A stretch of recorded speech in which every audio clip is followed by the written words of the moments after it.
दोस्तों आज फिर से ऑपरेशन डेप्थ ये कवर चित्र है दोस्तों।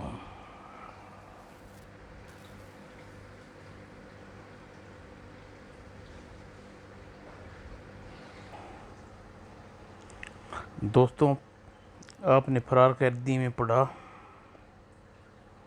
अब आगे पढ़िए।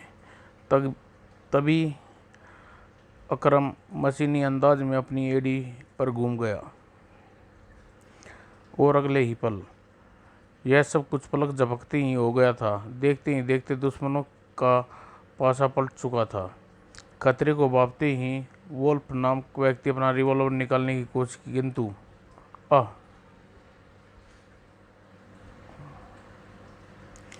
और फिर इससे पहले कि कोई संभल पाता है, उसका रिवॉल्वर माइकल के कब्जे में आ चुका था। अब बोल भैंसे, माल का जहाज कब तक पहुंच जाएगा मुझे नहीं मालूम। अगर अपनी ज़िंदगी चाहता है तो बता दे, वरना हमें नहीं जानते कि तुम जैसे लोगों का मुंह खुलवाना अच्छी तरह आता है। जो कुछ तुम जानते हो बक डालो हरामजादे। बस इतना जान लो कि मिस्टर कि हम वो नहीं हैं जिससे तुम मिलना चाहते थे। व्हाट? फिर तुम कौन लोग हो?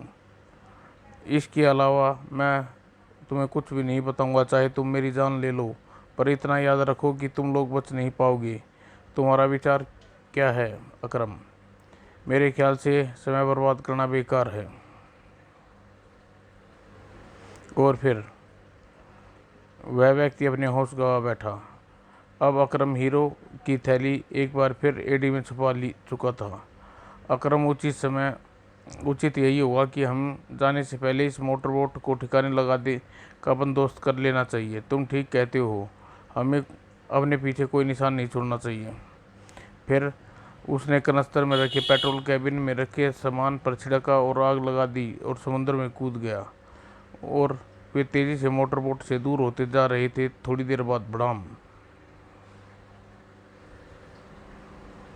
किनारे पर पहुंचने के बाद अकरम माइकल मेन रोड की तरफ पैदल ही चल पड़े। माइकल अब नकली वोल्फ की बात सच मान ली जाए तो सवाल यह उठता है कि वास्तव में वे लोग कौन थे और उन्हें सौदे के बारे में कैसे पता चला। इन सवालों के जवाब वक्त आने दो, वक्त ही देगा अकरम। और मेन रोड पर पहुंचते ही भाग्य ने फौरन टैक्सी मिल गई। गनीमत कि हमारे कपड़े भी काफ़ी हद तक सूख गए और हमारी हालत देखकर किसी को भी शक हो जाता। फिर भी हमें होटल का कमरा तुरंत ही छोड़ना पड़ेगा, क्योंकि अब वहाँ रहना खतरे से खाली नहीं। वे दोनों इतनी धीमी आवाज़ से बातें कर रहे थे कि उनकी बातें टैक्सी वाला समझ नहीं आ रहा थी।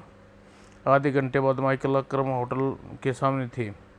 अगले ही जैसे कमरे में दाखिल हुए, कौन है यह और यहाँ कैसे पहुँचा? ज़रूर कोई चक्कर है। और माइकल ने लपक कर औंधे मुँह पड़े व्यक्ति के निकट पहुंचा। और फिर ओह, यह तो वही आदमी है जो हमें हाल में मिला था। फिर तो इसकी हत्या कर इसे यहाँ पहुंचाने में नकली बोल का हाथ है। वह एक तीर से दो शिकार करना चाहता है।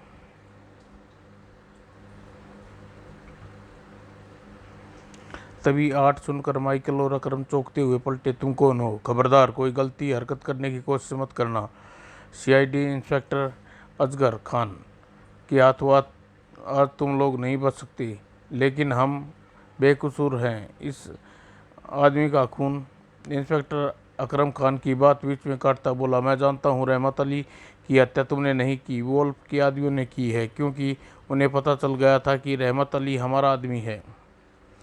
यह यह मैं जा, यह मैं जानता हूँ कि तुम लोग वोल्फ के बुलावे पर यहाँ आए हो और मोटर बोट में हमारे आदमी की मौत के जिम्मेवार तुम लोग हो। आपको ज़रूर कोई गलतफहमी हुई है ऑफिसर। सेट आप चुप हो जाओ, हीरे मेरे सुपुर्द कर दो। तभी धाएं। अगले ही पल, मुझसे आप लोग को कोई खतरा नहीं है मिस्टर माइकल। कौन हो तुम और हमारा नाम कैसे जानती हो? मेरा नाम लीजा है। भारत की से मिली सूचना के आधार पर तुम्हें यहाँ आप लोगों की मदद के लिए भेजा गया है। ओह, शायद यह लड़की इस देश की सीक्रेट सर्विस का सदस्य है। कमिश्नर साहब ने इस बारे में कहा तो था। आपने अपने ही पद पर माइकल लीजा से पूछा। अगले ही पल माइकल लीजा ने पूछा, code word operation death. Lisa सही उत्तर सुनकर माइकल निश्चित हो गया। गुड, अब कोई शक की गुंजाइश नहीं है। फिर तो मेरा मिस लीजा को ही हमारे लिए किसी दूसरी स्थान का ठिकाने का बंदोबस्त करना होगा। जी हाँ, मैं आप लोगों के लिए ऐसे स्थान पर ले जाऊंगी जहां आप लोगों अपने आपको सुरक्षित महसूस करोगे। तो फिर देर किस बात की, हमें फ़ौरन यहाँ से निकल चलना चाहिए। किसी भी समय वोल्फ या पुलिस के आदमी हमारी टोल लेते हुए यहाँ तक पहुँच सकते हैं। और फिर बिना समय गवाए ही तीनों होटल के पिछले रास्ते से होते हुए सरसरी सड़क पर गुलाबी रंग की कार में जा बैठे। मिस लीजा, आप वोल्फ के बारे में कुछ जानती हैं? सारी वोल्फ के बारे में कुछ नहीं जानती। तो फिर आप हमें हमारे काम में क्या मदद करेंगी? क्या इतना काफ़ी नहीं है? तुम सही मौके पर आकर मैंने तुम लोगों की जान बचा ली और आप लोगों को सुरक्षित स्थान पर ले जा रही हूँ, वरना इस अनजान शहर में आप लोग पुलिस की निगाह से बचे रहना बहुत मुश्किल था मिस्टर अकरम। और फिर अकरम कुछ नहीं बोला। बाकी का सफ़र खामोशी से आलम से गुजर गया। अतः कार एक छोटे से किंतु शानदार बंगले के सामने आकर रुक गई। आप लोग जब तक चाहें यहाँ रह सकते हैं। ज़रूरत का हर सामान अंदर मौजूद है। समय समय पर मैं खुद आपके संबंध स्थापित करती रहूँगी। शुक्रिया। लीजा विदा लेकर माइकल अकरम बंगले के भीतर ले हिस्से में पहुँचे। वाकई खूबसूरत बंगला है, लेकिन हम यहाँ आराम करने नहीं आए अकरम। हमें जल्द से जल्द अपनी मंजिल तक पहुँचना है। इससे पहले कि हथियार देश के दुश्मनों के हाथ लगे, उन्हें भंडार को तबाह करना है। लेकिन मंजिल तक पहुंचने का कोई रास्ता मुझे नज़र नहीं आ रहा। यह मत भूलो अकरम कि वोल्फ हमारी जान का दुश्मन बना हुआ है। हमें ढूंढने की कोशिश ज़रूर करेगा और यहाँ की पुलिस भी अब हमें खोज रही होगी। जाने वोल्फ हमें से पहले पुलिस हम तक पहुँच जाए। जो होगा देखा जाएगा। फिलहाल पहले हमें कुछ खा पी लेना चाहिए। तुम ठीक कह रहे हो, ना धोकर फ्रेश हो जाओ, तब तक खाने का बंदोबस्त करता हूँ। तत्पश्चात माइकल बाथरूम में घुस गया और अकरम किचन। दोनों ने नहा धोकर एक साथ खाना खाया और अलग अलग बिस्तरों में घुसे। जल्दी ही गहरी नींद सो गई। उन्हें सोते हुए कितना समय गुजर गया, इसका एहसास माइकल को तब हुआ जब एकाएक नींद टूटी। ओह, काफ़ी रात हो चुकी है। तभी बाहर किसी के जूते की आहट सुनाई दी। गड़गड़, बाहर कोई है। और माइकल की छठी हिंस ने खतरे का चेतावनी दी। अगले ही पल माइकल ने गजब की फुर्ती का प्रदर्शन करता हुआ खुली खिड़की के पास पूछा, कार इतनी रात गए कौन आ सकता है? शायद लीजा। लेकिन लीजा इस समय यहाँ आने की क्या जरूरत पड़ गई? माइकल के मस्तिष्क में संदेह का कीड़ा कुलबुलाने लगा। वह तुरंत ही अकरम की नींद से जगाते हुए बोला, मुझे कुछ गड़बड़ लग रही है, केयरफुल, ओके। और तभी माइकल अकरम ने दरवाजे की नाप घुमाने की आवाज़ सुनाई दी। वे यहाँ तक पहुँच गए। आने दो, मैं तैयार हूँ माइकल। दोनों फौरन पोजीशन ले ली। थोड़ी देर बाद दरवाजे का लॉक हट गया और धीरे धीरे खुलने लगा और एक फिर लंबे कद का व्यक्ति हाथ में रिवॉल्वर थामे अंदर दाखिल हुआ। उसके पीछे पीछे नाटे कद का आदमी अंदर दाखिल हुआ। अब इस तरह पूरे आदमी अंदर, अब तक इंच के पूरे आदमी अंदर नहीं आ जाते। मुझे खामोशी रहना चाहिए और कुछ नज़र नहीं आ रहा, लाइट ऑन करो। और नाटे ने तुरंत ही स्विच ऑन कर दिया। वो रहा। लंबा आदमी माइकल पर निशाना लेता हुआ आहट कर रहा था, लेकिन इससे पहले ही ट्रिगर दबा पाता, गोली लंबे आदमी के सीने को चीरती हुई कलेजे में उतर गई। वह चीखता हुआ वहीं ढेर हो गया। तभी दीवार पर खड़े अकरम ने शिकारी चीते की तरह फुर्ती दिखाते हुए ठिगने आदमी को दबोच लिया। रिवॉल्वर फेंक दे चूहे, वरना एक झटके में गर्दन धड़ से अलग कर दूंगा। और ठगने आदमी ने अपने आप को अकरम के हवाले कर दिया। और अब तुम अच्छे बच्चे की तरह हमारे सवालों का जवाब दोगे। बोलो, हथियारों से लदा जहाज कब तक पहुंच जाएगा? जल्दी बको वरना। ओह, अकरम ने बेदर्दी से उस आदमी के गाल को चीर डाला। अगर तुमने जल्दी मुंह न खोला तो मैं तुम्हें इस तरह सारा जिस्म चीर डालूंगा। लेकिन अकरम की धमकी उस आदमी पर कोई प्रभाव नहीं पड़ा। यह इतनी आसानी से मुंह नहीं खोलेगा अकरम, इसे कुछ सबक और चाहिए। माइकल का इशारा मिलते ही अकरम ने ठगने आदमी के जिस्म कई तरह से चाक कर दिया। बको हरामजादे, वरना जिंदगी से मौत तक ज़्यादा बदतर हो जाएगी। और अकरम ने फिर अपनी तरफ से देख ठिकाना आदमी भी ऐसे चीख उठा, नहीं मुझे मत मारो, मैं बताता हूँ। बता, हथियारों के सौदे के बारे में क्या जानता है तू? मैं सिर्फ इतना जानता हूँ कि आज रात तीसरे पहर सागर के पश्चिम तट पर पहाड़ियों में कुछ माल पहुँच रहा है। वह माल क्या है और वहाँ से कैसे और कहाँ ले जाया जाएगा, इस बारे में मैं कुछ नहीं जानता। तुम यह तो जानते होगे कि तुम्हारा बॉस कौन वोल्फ है? नहीं, वोल्फ के ठिकाने के बारे में कोई नहीं जानता। तुम झूठ बोलते हो। और तभी धाएं। फिर जैसे ही माइकल अकरम ने संभले, उसकी आंखें आश्चर्य से फैलती चली गई। शराब, हम जानते थे कि तुम लोग इतनी आसानी से काबू में नहीं आने वाले, इसलिए हमें यहाँ आना पड़ा। तुम लोग हमारे सौदे के बारे में इतना सब कुछ जान गई हैं कि अब तुम्हारा जिंदा रहना हमारे लिए खतरे से खाली नहीं। ओह, तो तुम देशद्रोही के सरदार हो। नीच कमीने, तुझे जिंदा नहीं छोड़ेंगे। लेकिन दाएं पकड़ लो इन्हें। और देखते अकरम और माइकल रस्सियों में जकड़ लिए गए। काश हमें मालूम होता कि पुलिस की पवित्र वर्दी में देशद्रोही वुल्फ छुपा है। मुझे मेरे साथी रेड लाइन के नाम से जानते हैं। रेड लाइन वुल्फ मेरा नहीं, उस विदेशी ताकत का नाम है जो हिंदुस्तान का नंबर 1 दुश्मन है और हमारा दोस्त है। अगला असला उसी के ज़रिए हम तक पहुंचता है और ज़रूरत पड़ने पर हमारी मदद भी करता है।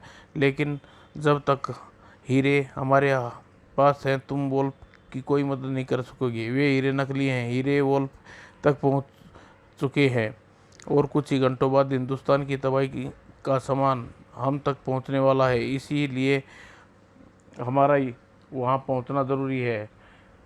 तुम लोग कुछ घंटे और जी लो, उसके बाद तुम लोगों की मौत के साथ हमारा राज तुम्हारे सीने में दफन हो जाएगा। तेरी यह हसरत कभी पूरी नहीं होगी शैतान। अच्छा हुआ तूने अपनी असलियत अभी खोल दी, और अब देखना हम तुझे कैसी मौत मारते हैं। तभी नागराज ने अपने साथियों को हिदायत देता हुआ बोला, तुम जब तक हम लौट कर नहीं आते, तुम इस पर करनी नज़र रखो। अगर ये कोई गलती हरकत करे तो बेच गोली मार देना। Yes boss. और फिर नागराज के जाते ही नागराज के आदमी ने माइकल और अकरम की तलाशी ली और उसे हथियार कब्जे में कर अपने साथियों की लाश लेकर बाहर निकल गए। आखिर हम बाजी हार गए माइकल। नहीं अकरम, अभी त्रों का पता बाकी है। वो क्या? मेरी बेल्ट के नीचे ब्लेड का टुकड़ा अभी सुरक्षित है। और फिर माइकल अकरम की पीठ पर बंधे हाथों के निकट पहुंचता हुआ बोला, इससे पहले कि उन शैतानों को कोई लौट आए, अपने बंधन मुक्त कर लेना चाहिए। और जल्द ही ब्लेड का टुकड़ा अकरम की उंगलियों में आ फंसा और फिर अकरम ने बड़ी सफाई से माइकल के हाथों के बंधन काट डाले। और माइकल ने अपने हाथों के बंधन मुक्त करते ही अकरम के बंधन खोल डाले। और फिर कपड़े पहनने के बाद अब हम कब तक द्वार खुलने की प्रतीक्षा करेंगे माइकल? अगर देर हो गई तो घबराओ नहीं अकरम, हमारी तरफ से इतने लापरवाह नहीं होंगे। जल्दी ही उन्हें कोई हमें चेक करने ज़रूर आएगा।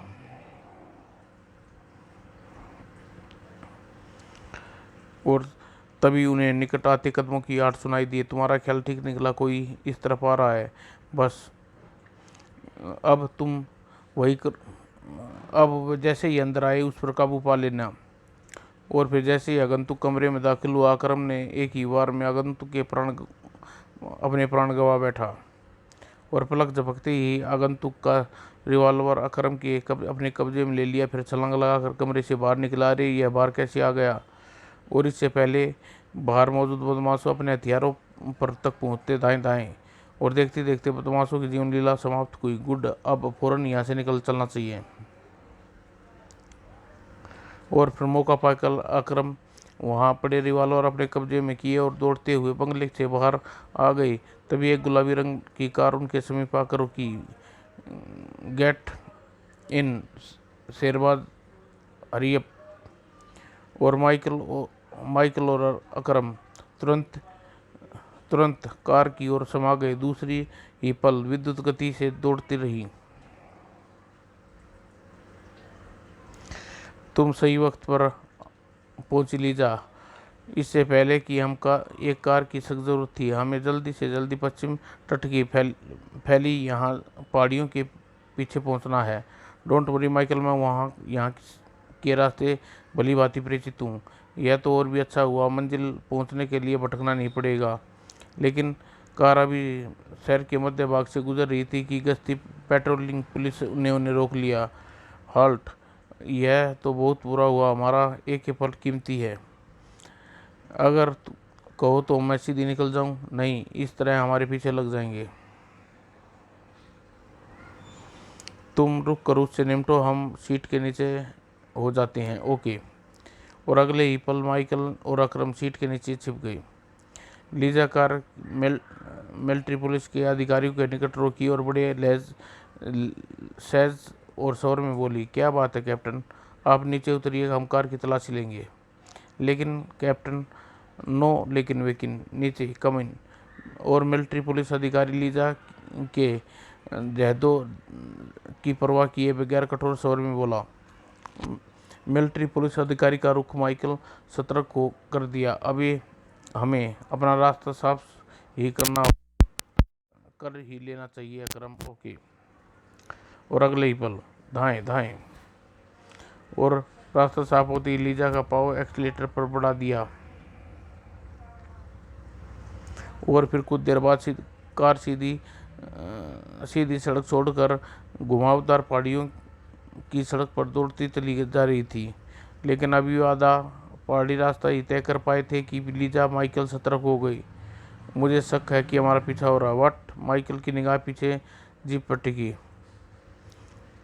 जल्दी ही लीजा संदेह माइकल के सच्चाई नजर आने लगी। तुम्हारा शक ठीक है लीजा, पीछा करने वाले बराबर हम दूरी बनाए हुए हैं, तो फिर हम उनसे पीछा छुड़ा लेना चाहिए। Of course, don't ready. और फिर अगले मोड़ पर पहले ही दाएं दाएं दाएं। और गोली की बौछार जीप चालक बुरी तरह बौखला गया और परिणाम स्वरूप जीप किनारे रेलिंग से टकराई। और रेलिंग्स को तोड़ती हुई सड़क से सैकड़ों फुट गहरी खाई में लुढ़कती चली गई। और कार बिना किसी रोक टोक दिक्कत पहाड़ी की आखिरी सिरे तक पहुंच गई। तीनों कार से नीचे उतरे। वो देखो माइकल, हम ठीक वक्त पर पहुंचे हैं।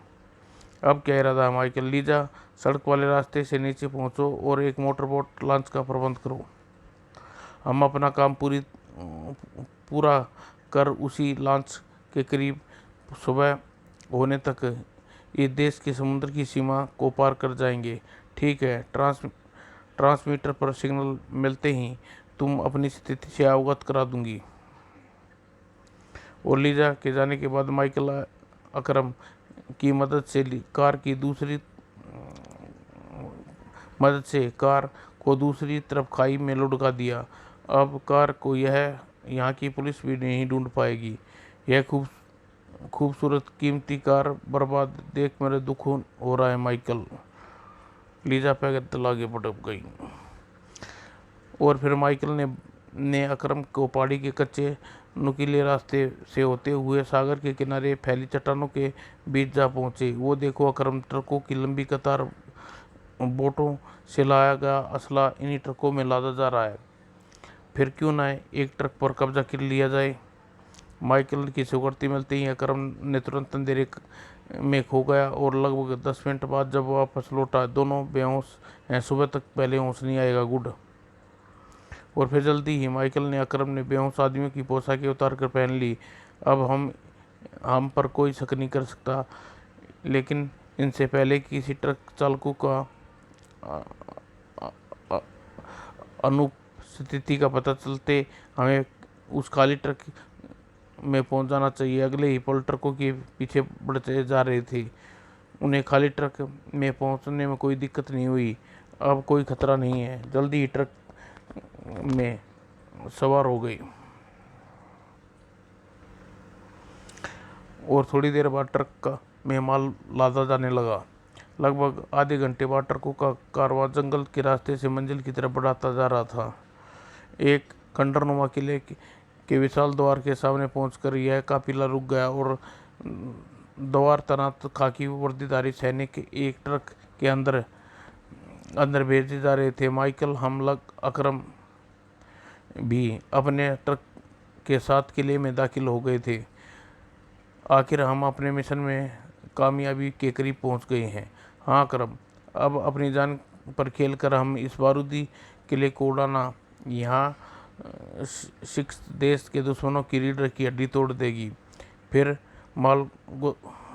जब वह माल गोदाम में शैतान ट्रक से असली और बारूद की पेटियां उतारी जा रही थी तो माइकल ने अपना नज़र बचाकर वहां से खिसक गए। अरे, इस ट्रक का ड्राइवर और उसका साथी यहाँ नहीं है। क्या बकते हो? वे कहाँ हो सकते हैं? निश्चित ही वे हमारे आदमी नहीं है। फौरन अपने गार्ड्स को अलर्ट कर दो, कोई बाहर न जा पाए। और तुरंत ही किले के खतरे के अलार्म बज उठे और अलार्म बजते ही रेड लाइन भी वहां आ पहुंचा। टन टन टन। किले का चपा चपा छान मारो, जिस पर किसी पर शक हो उसे गोली मार देना। Yes sir. और उधर रेड लाइन और शस्त्र आदमी माइकल और अकरम को शिकारी कुत्तों की तरह खोज रहे थे। फिर उधर माइकल और अकरम अपनी जान की परवाह किए बगैर किले में बारूद छिपाने का काम पूरा कर रहे थे। उन्हें वहां रखी 2 स्टेन गन भी उठा ली थी। बारूद बिछाने का काम पूरा हो गया है माइकल, अब धमाके की देर है।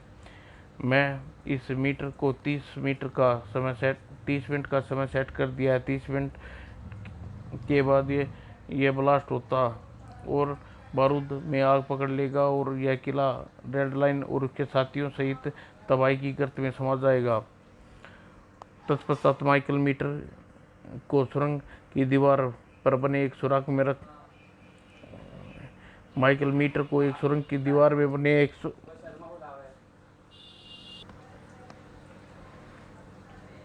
तत्काल माइकल मीटर को सुरंग की दीवार में बने एक सुराग में रखने के बाद अकरम मुखाबित से गर्वित स्वर में बोला, 30 मिनट का समय काफ़ी होता है अकरम। अगर हम किले से निकलने में कामयाब हुए तो ठीक है, वरना देश के लिए अपनी जान देकर खुशी से हमें खुशी होगी माइकल। तभी हैंड्स अप हिले तो भून कर रख देंगे।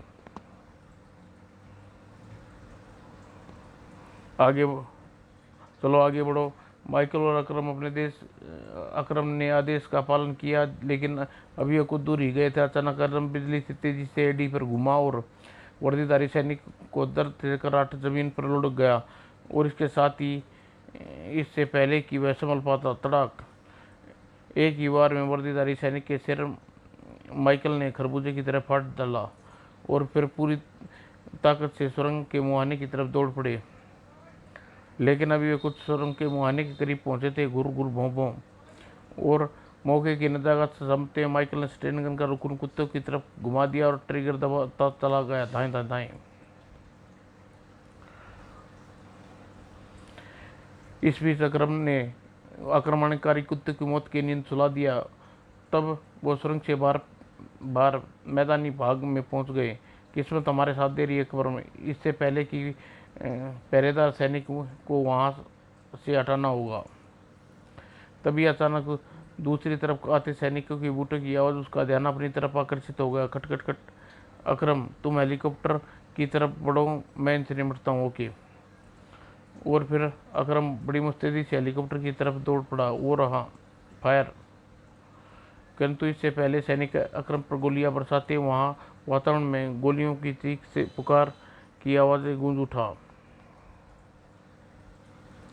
गोलियों की आवाज़ सुनकर हेलीकॉप्टर के इर्द पहरा दे रहे सैनिक भी उस तरफ दौड़े और कुछ ही पलों में शांत हो गया। हरी अप माइकल, अपना रास्ता साफ है, तुम हेलीकॉप्टर में पहुंचो। कर मैं भी पहुंच रहा हूँ। और हेलीकॉप्टर में पहुंचकर जैसे ही अकरम ने इंजन स्टार्ट किया, माइकल भी वहां पहुंच गया। जैसे ही हेलीकॉप्टर हवा में ऊंचा उड़ा, देशद्रोही नागराज के दुश्मन इसी खूनी किले में अंत हो गया। धाए धाए। और आखिरकार सत्य की विजय हुई और रेड लाइन अपने ही चक्रव्यूह में फंसकर जान गंवा बैठा। और फिर माइकल अपने ट्रांसमीटर से लीजा से संबंध स्थापित करने लगा। जल्द ही लीजा से संबंध स्थापित करने में सफल हो गया। Michael calling, Lisa, operation death पूरा हो चुका है। तुम मोटर लॉन्च को सागर के मध्य में ले आओ। तुम्हारा सिग्नल मिलते ही हम सागर में हेलीकॉप्टर उतार लेंगे और ओवर एंड ऑल। और उधर माइकल के मैसेज रिसीव करने के बाद, ओके माइकल, मैं तुम्हारे मैसेज का इंतज़ार था। और फिर लीजा इंजन रूम में पूछी, गुड मूव जैक्स, हमें सागर के मध्य में चलना होगा। Yes madam. और अगले ही पल उधर माइकल को जैसे ही अपने ट्रांसमीटर पर लीजा का सिग्नल प्राप्त हुआ, उसने अकरम को संदेश दिया, मोटर लॉन्च पहुंच चुकी है अकरम, हमें हेलीकॉप्टर नीचे ले आओ। और जल्द ही माइकल को मोटर लॉन्च नजर आ गई, जिस पर डेथ पर लीजा बार बार सिग्नल दे रही थी। वो रही लॉन्च।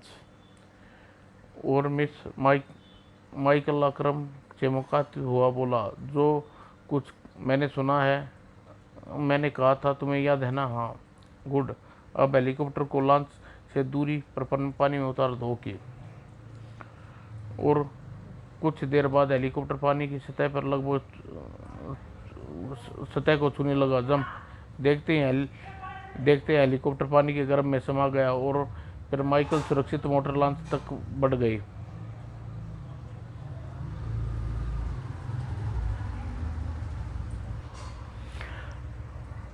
लगभग 15 मिनट बाद माइकल ने कुछ देर डेक पर खड़े रहकर अपने भीगे कपड़े तथा यथासंभव पानी निकाल फेंका और कैबिन की तरफ बढ़ चला, जिसमें प्रकाश नजर आ रहा था। लेकिन कैबिन खाली था। माइकल सोफे पर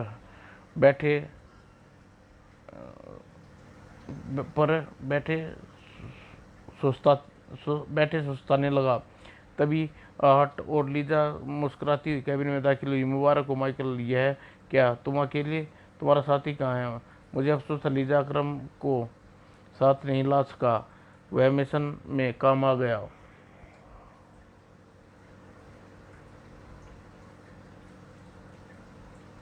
अफसोस क्यों करते हो? मैं तुम्हें भी उसके साथ पहुंचा देती हूँ। क्या मतलब? अब तो मतलब तुम्हारी समझ में आ गया होगा। यानी तुम CIA एजेंट वोल्फ का एक नाम लीजा भी है। ओह, आखिर तुम धोखा खा गए माइकल। तुम्हें रेड लाइन और उसके खुफिया अड्डे को तबाह करने में कामयाब हो गए, पर जीते जी देश नहीं लौट पाओगे। माइकल को मार सके वह गोली तुम्हारे रिवॉल्वर में नहीं है, मिस लीजा वोल्फ। तुम पहले ही शख्स हो माइकल जिसने वोल्फ की असलियत जाना। लेकिन तुम यह नहीं जानती कि मुझे तुम्हारी असलियत उसी दिन शक हो गया था जब तुम नागराज की असलियत मेरे सामने जाहिर हुई। नागराज और उसके साथियों का बंगले में पहुंचना इस बात का सबूत था कि तुम उसकी साथी हो। लेकिन मैंने तुम पर शक जाहिर नहीं किया, बस तुम्हें अपने मिशन में अलग कर लिया, उस उम्मीद पर कि अगर जिंदा रहे तो मुलाकात ज़रूर होगी। तुम्हारी यह ख्वाहिश भी अब तुम्हें मौत का कारण बन सकती है माइकल। तुम बहादुर हो, बुद्धिमान हो, हमें तुम्हारी मौत का दुख होगा। अब मरने के लिए तैयार हो जाओ। इससे पहले वह तभी वह हो गया जो लीजा वोल्फ को सपने में उम्मीद नहीं थी। दाएं दाएं दाएं। पलक झपकते ही लीजा का जिस्म बेजान होकर फर्श पर ढेर हो गया।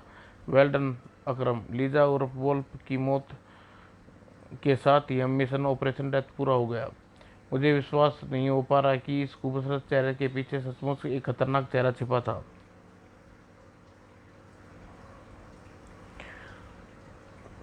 कभी कभी चेहरे को देखकर आंखों धोखा खा जाती है करम, पर शुक्र है तुमने यहाँ आने से पहले ज़्यादा देर नहीं की। इस लॉन्च में वोल्फ का एक आदमी है, इसलिए मुझे उस पर काबू पाने में ज़्यादा वक्त नहीं लगा। और इसके बाद माइकल ने लीजा की तलाशी ली। तलाशी में माइकल को एक डायरी मिली। उस डायरी में रेड लाइन भारत में खुफिया अड्डे के अलावा विश्व में अन्य उग्रवादी संगठनों का ब्यौरा दर्ज था। और फिर अकरम और माइकल, लीजा और जैबक की लाशें समुद्र के हवाले कर दिया। और तत्पश्चात अकरम ने लॉन्च को चालक का दायित्व संभाल लिया और अगले ही पल मोटर लॉन्च तूफानी रफ्तार से खाड़ी देश की ओर भागी चली जा रही थी। हिंदुस्तान पहुंचकर माइकल ने गृह सचिव से मिला और सारी घटना विस्तार से बताने के बाद वोल्फ की डायरी उनके हवाले करते हुए बोला, मिस्टर राघवन निर्दोष है। वह खूनी साजिश का सरगना मिस्टर कमिश्नर नागराज और रेड लाइन ही था। अब ज़रूरत है रेड लाइन को इस शहर में स्थापित खुफिया अड्डे को फौरन रेड करने की। मुझे पूरा विश्वास है कि उग्रवादियों के गैंग के अलावा चावलिंग और मिस जोगा भी अड्डे में मौजूद होंगे। You are right. मैं अब ये रेड करने का आदेश जारी करता हूँ। और लगभग 1 घंटे बाद रेड लाइन के खुफिया अड्डे पर पुलिस सशस्त्र जवान अपने घेरे में ले लिया। रीछा, तुम लोगों को चारों तरफ से घिर चुकी हो। तुम्हारी भलाई इसी में। अपने साथियों सहित अपने आप को कानून के हवाले कर दो, वरना सब मारे जाओगे। और जल्द ही रीछा उसके साथियों ने आत्मसमर्पण कर दिया। इमारत की तलाशी में तहखाने में कक्ष में चाउ, ली, मिंग और जोगा भी पुलिस ने अपने हिरासत में ले लिया। तुम्हारा नसीब ही तुम्हारा दुश्मन चाउलिंग ने मुझसे बदला लेने का ख्याल तुम्हारे दिल में न आता और तुम्हारी यह दुर्दशा न होती। बड़ा गुरूर है तुम्हें अपने आप पर। एक दिन तेरा यह गुरूर अवश्य तोड़ कर दूंगा। और 2 घंटे के जबरदस्त कार्रवाई के बाद पुलिस दल मुजरिमों के हिरासत में ले लिया और वापस लौट रहे थे। समाप्त दोस्तों।